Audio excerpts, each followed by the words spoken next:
Here with my late night cup of decaf. That's how I roll. Got another Alanis Morissette song today off of her second album. My favorite Alanis Morissette album, Supposed Former Infatuation Junkie. Great album. And this came out in 1998. Okay. So I started listening to it in like 2005. Anyway, great song. Great album. First track is a song called Front Row. Great song. That's the song we're going to be listening to today. Before we get into that, I just want to say, please subscribe. We're getting really close to my 1 year first video anniversary. That's September 25th when I released my first video. So getting close to like 50 videos on there. Getting close to 100 subscribers, not quite there, so I'd like to make that milestone by the time I make that other milestone. So share the video, like, subscribe if you're not subscribed. That would be great. Help me out. Thank you. Alright, so to talk about this song. So Alanis Morissette, she's really good at writing these songs that are very specific to her experience, right? And she's she doesn't hold back. She's like an open book. This is exactly what's going on in her life or whatever. So we're gonna have to ignore all of that if we want to now take the song and apply it to, like I like to do, see what we can take out of it in a spiritual sense, right? So what I'm doing with the song is just kind of taking a step back, looking at the big picture of what she's talking about here, maybe kind of blurring some of or fuzzing out some of the specifics. But basically what we're dealing with here is there's like a relationship between two people, maybe there's an attraction really there, maybe some things going on, but ultimately there's something blocking them from becoming, from coming together, from being united in marriage. As a Catholic, that's what we believe is the ultimate end of the attraction between a man and a woman. Should end in marriage, right? As a union of persons, as a sign of grace, of God and his union with us and what we have to look forward to. But that's not happening because there's all these things that are blocking that. And so that's basically kind of the gist of the song. I don't really know what this relationship is. But it's somebody, and this is the chorus kind of gives it away, this whole concept of the front row, which I love, and this is the reason I wanted to do this song, because she's dealing with somebody that she has some closeness with, like she has some access to this person. If it's if it's like a coworker, family, friend maybe, or something. There's some kind of relationship there where, yeah, she has access to this person. They spend time together, but maybe they like each other, but something is keeping them from coming together. So we can apply this to our relationship with God because, because we have access to God in a way that nobody else before Jesus Christ did. He did this wonderful thing for us, and but so often in time we're not thinking about that. That's being blocked, and a lot of what I'm going to talk about, I'm stealing from the homily this last Sunday, from my parish here. So the reading was, Jesus says, "I've not come to bring peace, but the sword," and he's talking about division in your families between mother and daughter, son and father, mother-in-law and daughter-in-law. And so Father's homily was really talking about these divisions that, because Jesus is the Prince of Peace. Like, he brings peace. So for him to say, "I'm not come to bring peace," is like, what are you talking about? In the song, she's talking about trying to find peace also. So Jesus Christ is peace. However, that peace we're blocked from accessing that when, we really, it's our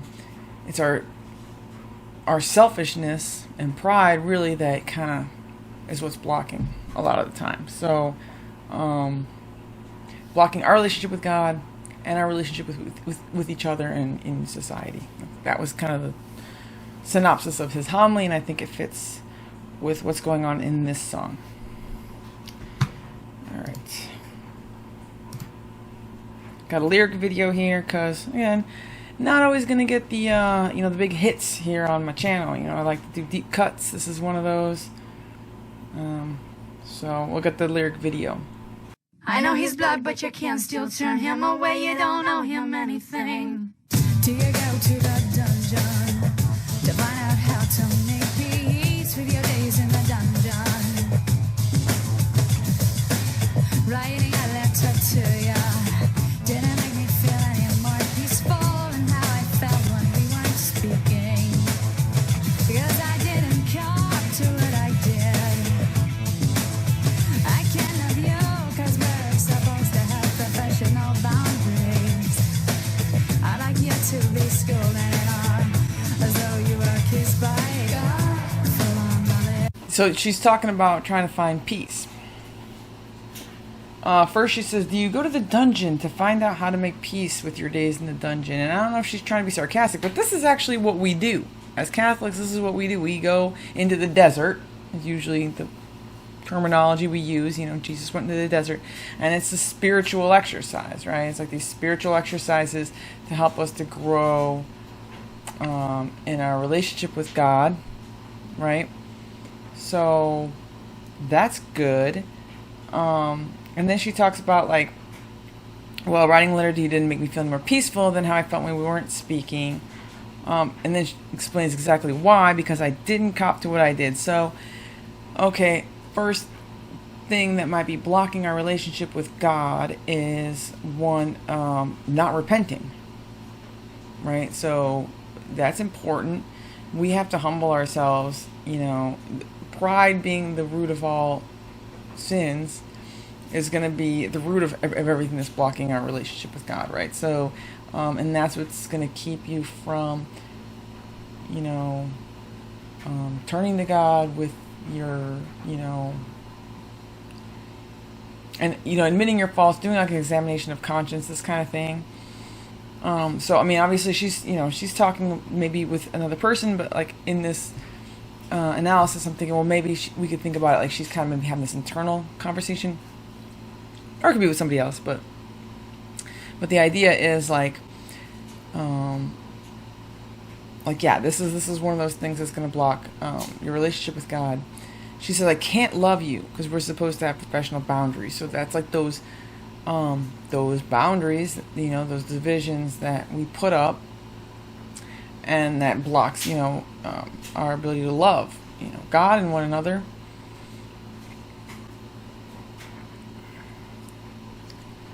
I'd like you to be schooled and in awe as though you were kissed by God, full on the lips. I love this lyric because what she's saying here, we should be in awe, schooled, obviously, because Jesus brings this truth. That's where, he gets in trouble, or, that people don't like that, and then that pushes people away. But we should be schooled by the truth, and we should be in awe of God as though we were kissed by God full on the lips, because we are kissed by God full on the lips every time we go to Holy Communion. Father Chris, my favorite, Marian, YouTube father, from the Marians of the Immaculate Conception on the Divine Mercy channel. Check it out. But he's always talking about, the Eucharist. This is a nuptial sacrament. When you're coming up the aisle to receive communion, you're the bride. Waiting for you at the altar is the bridegroom, and the union is consummated when you receive Holy Communion, and you are kissed by God, full on the lips. And that little detail also makes me think of something that Father Chris is always talking about. Go back to the Israelites. In the Passover, they were painting the doorposts with the blood of the lamb to mark themselves, as, one of God's own. And then the angel of death would pass over, right? So, but he says now in the new covenant, our mouth, our lips, this is our doorpost to our, entry to ourselves, to our person. And so when we take Holy Communion, we're painting our doorpost with the blood of the Lamb. It's kind of a cool thing to think about. So yeah, kissed by God, full on the lips. And let's keep going, because this is going to get even more into this. This is a very Eucharistic song. I'm in the front row with popcorn. I get to see you close up. Alright, so sorry, this lyric video does not show all the little things in parentheses. So there's kind of like two choruses going on here. It's a really cool constructed song. I like it a lot, if I didn't say that already. I love the imagery here. She says, I'm in the front row with popcorn. Yeah. And so if we think about this, like I said, we have access to Jesus Christ like nobody else ever did. The apostles, they walked with Jesus. People in Jesus' time, we always say oh, they had it so good. They had Jesus there in their midst. Oh, if only I could see Jesus and talk to him. And St. John at the Last Supper lays his head on the chest of Jesus, on his heart. But I'd venture to say that we actually have it better. We have access to more intimate of a union with Jesus after he ascended, because he did leave himself in this way. At the end of the Gospel of Matthew, he says, I will be with you till the end of time. We believe that to mean he left us himself in the Holy Eucharist. And so when we partake of this great sacrament, then Jesus comes to dwell in our soul. It's heaven on earth. We are communing with God. And so, yeah, that's basically the gist of the song, of the chorus, really, that I really wanted to touch on, and I think this is a really great meditation to kind of think about as I'm in the front row, I get to see you close up, and we do, even though we don't see him, we see him with the eyes of faith, and he's there, he's with us, he's, like I said, very intimately united with us, more so than the people, back in Jesus' time, that, he had Zacchaeus that had to climb that tree, the lady with the hemorrhages, fighting through the crowd to touch the hem of his cloak, and then, the blind man, he's calling out, David, son of David. It wasn't exactly easy to get access to Jesus. But we, and to quote, maybe not a direct quote, because I don't have a direct quote, but Blessed Carlo Acutis, soon to be Saint Carlo Acutis, he always said, he's making this exact point, that in Jesus' time, you would have to, you'd have a hard time getting access to him, but we have, Jesus right here in our midst. But if you go into the kind of the secondary chorus, I'm going to pull it up here so we can see the lyrics in the parentheses kind of going on in the background. She says, one minute I want to banish you, the next I want to be on a deserted island with you. So this is exactly what I'm saying. This is we could take this to be like our relationship with God, and it's very wishy-washy, I can be here like, I love you, Jesus, and then like the next minute it's like, I just received him in Holy Communion. I should be like just giving him all of my attention, and I'm like over here thinking about, like, what I'm gonna make for dinner or something dumb, like whatever, random thing, and you're like staring at the ceiling tiles in the church or something, and like, not paying full attention to this miracle that is just happening. And so yeah, so that's it's kind of painting that picture of like there's this divide happening, even though I really like this person, I really love this person, I really want to be with this person, but there's something holding me back, and that's kind of the song's about. Slid into the ditch. I had this overwhelming loss of ambition. We said, let's name very good reasons why we shouldn't be together. I started by saying things like, you smoke, you live in New Jersey. You started saying things like you belong to the world, all of which could have been easily defeated. But the conversation was hypothetical. I am totally short of breath for you. I can't just shut your stuff off. So in this verse, we see Alanis is making a lot of excuses. I guess her and this person are both kind of making a game out of making excuses why they can't be together. And this is what we do. We make excuses why we can't spend time with God. Usually it's like, I don't have time. And like, to go back to Father Tomley, the point he was making was, a lot of times when there's this division going on, it could be inside of ourselves, or with another person, like in this case, it comes from it comes from a place of selfishness. It's something that we want, and the thing that's the good and true thing is conflicting with something that we want for ourselves. And so, and that's what's going on when you're making excuses. It's like, well, I don't have time, I can't make time for adoration, but really you just want to do something else, Anyway, so again, Carlo Acutis, blessed Carlo, he says, that we have football stadiums filled with people, but if these people only knew what was there in the Eucharist, we have adoration chapels and they're empty, or nearly empty, and he saw that as a huge disappointment, and rightfully so. You have the God of the universe, nobody wants to go see him, but you have these stadiums filled.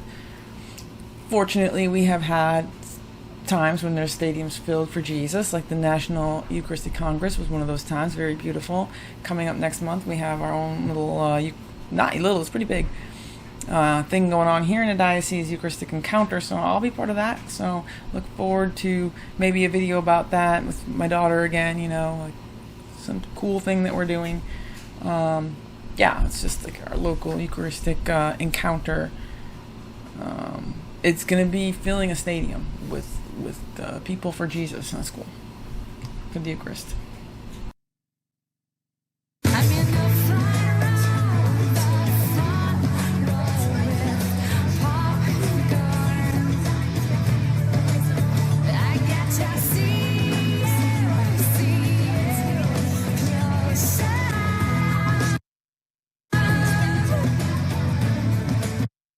Alright, let's look at the parentheses there again. You don't always feel seen, sometimes you feel erasable. Unfortunately, I cannot reciprocate in my state. So she's saying like this person doesn't always feel seen, but obviously she does feel seen. She's just, had all the success from Jagged Little Pill. She says, unfortunately, I can't reciprocate. So she wants to feel unseen. I think we should be careful how much time we spend together.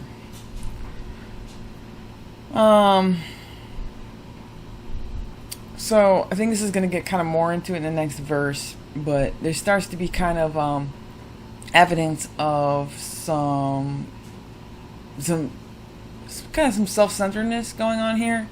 For a while I'm speaking.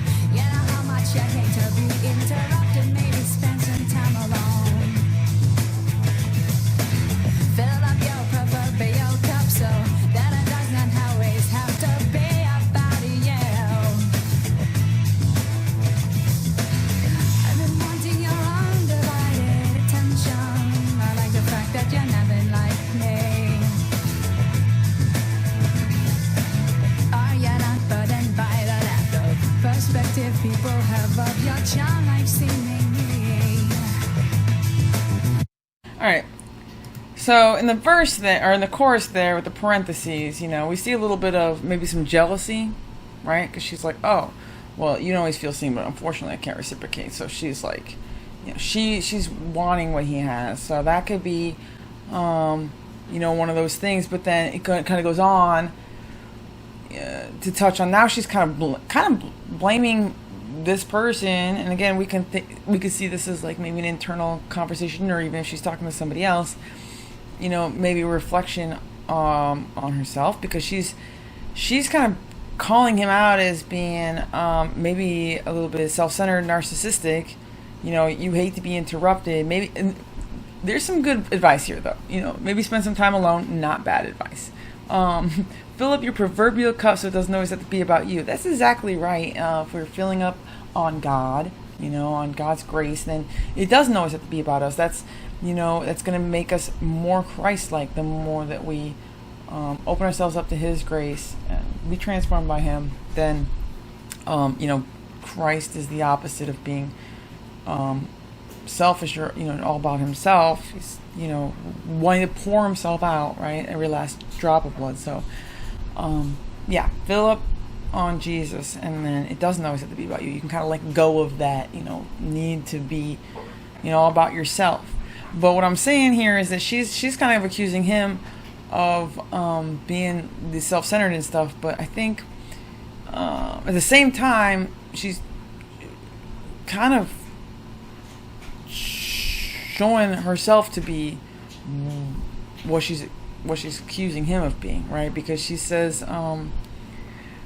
she's like, I've been wanting your undivided attention. Okay, so she's wanting attention. Yeah, maybe nothing wrong with that, but I like the fact that you're nothing like me. So she's going on talking about how he's kind of a narcissist, and then says, well, I like the fact that you're nothing like me. So she's trying to sound maybe charitable, but like basically saying, well, I'm not like you. I'm, not, self-centered and everything else. Which is, and I think a lot of times, this is another one of those things that blocks, this relationship with God, because if we're being selfish, right, or self-centered, or just blaming, and being, trying to look for other people's faults, or even just like kind of picking on ourselves, that's not from God.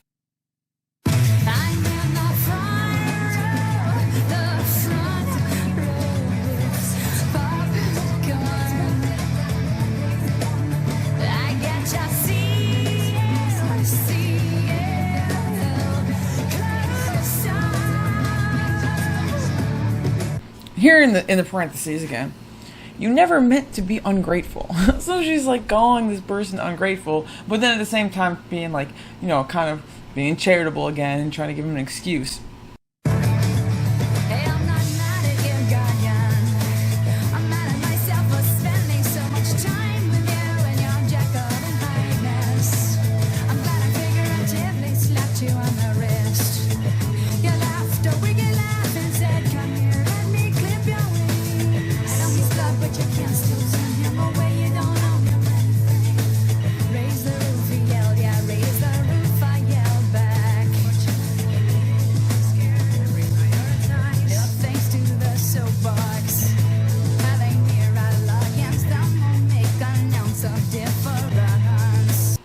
Alright, so, hey, I'm not mad at you, Guardian. So, okay, maybe now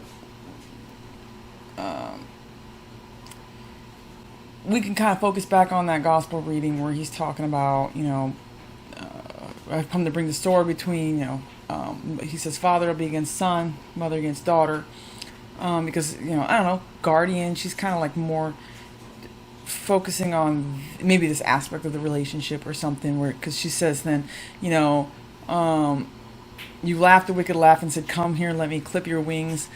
And then, of course, this lyric, I'm not mad at you. I'm mad at myself for spending so much time with you. So it's like, it's not you, it's me. It's kind of funny. But, like, obviously, there's more on, like, contention here. And it seems to be, like, the theme on this verse is it's coming from not wanting to... So back to, like, between... when Jesus says he's going to bring the sword, well, because his truth, right? People don't want to hear that, right? Because a lot of times, like, if you're following Jesus, obviously you're following the commandments. There's things that, you can't do, don't do this or whatever.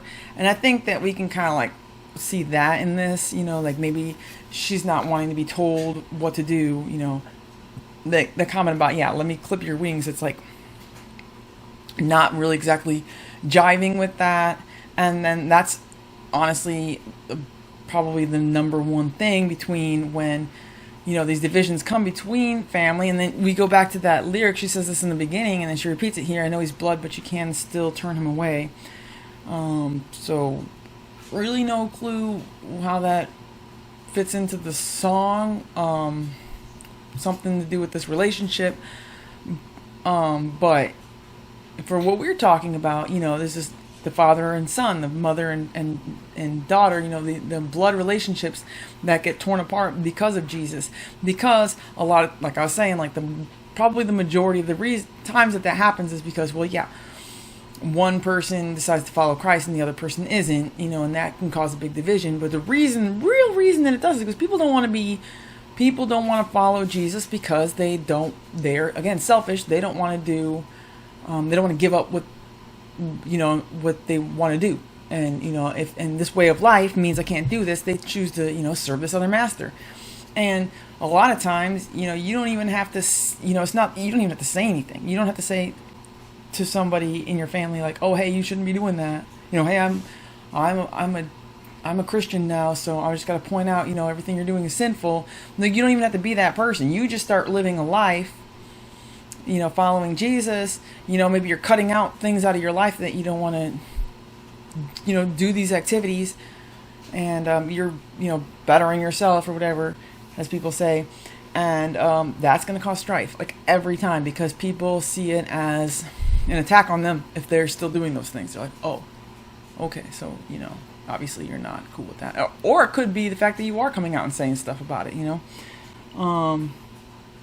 Anyway, so I get out of that verse is, so kind of focusing on that, and then it goes on to talk about, so it's kind of like a run-on verse here. Raise the roof, he yelled, raise the roof, I yelled back. So this is kind of like that. It's kind of maybe like playful, like, but it's like this interaction going on now, right? So we're kind of like looking at this, like, and I think that part plays right into, the chorus, I'm in the front row, this is kind of like that interaction that you have, when you are in the front row. Like, if you ever go to like a show and you're in the front row, you're going to have an opportunity maybe to interact with, the performer in a way that other people can't. And it's very exhilarating, maybe, like for me, it'd be like my favorite band, and you're in the front row and they toss out a guitar pick and you get to take it home, or maybe you make eye contact, and you're like, oh, I get to make eye contact with this person, or, it could be that they jump off stage and you're like, I got to touch them, and, because they're body surfing or whatever, like these like interactions, and like, but to draw our attention back to God, like, if, we are in the front row, we have front row seats, because he comes to us, especially, as Catholics, with the Eucharist, he comes right into our soul in this special way, and we're very intimately united with him, and so we do get to interact and it should be exhilarating, if we look at it in this way, that he's there with us, especially in that moment, when we receive, and then just shortly after. But, throughout the day and throughout our lives, he's always there to turn to, to lay our head on his chest, like St. John, and he's there in the scriptures too, he's there in the scriptures too. So for our non-Catholic friends, you have him there, that you can interact, when those words speak to you, and they speak to exactly what you're going through, and in prayer, anytime in prayer, we have this great gift. And so, that's,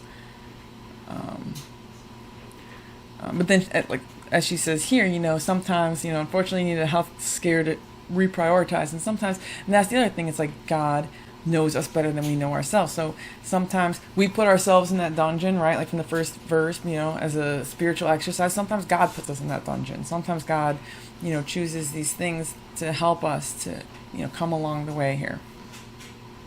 All right, so I have a reading to go with this. Ephesians chapter 2, verses 13 through 18.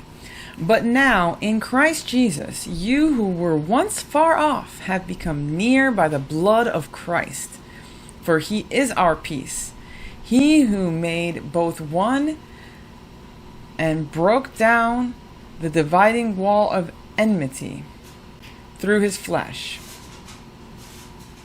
abolishing the law with its commandments and legal claims, that he might create in himself one new person in place of the two, thus establishing peace, and might reconcile both with God in one body through the cross, putting that enmity to death by it.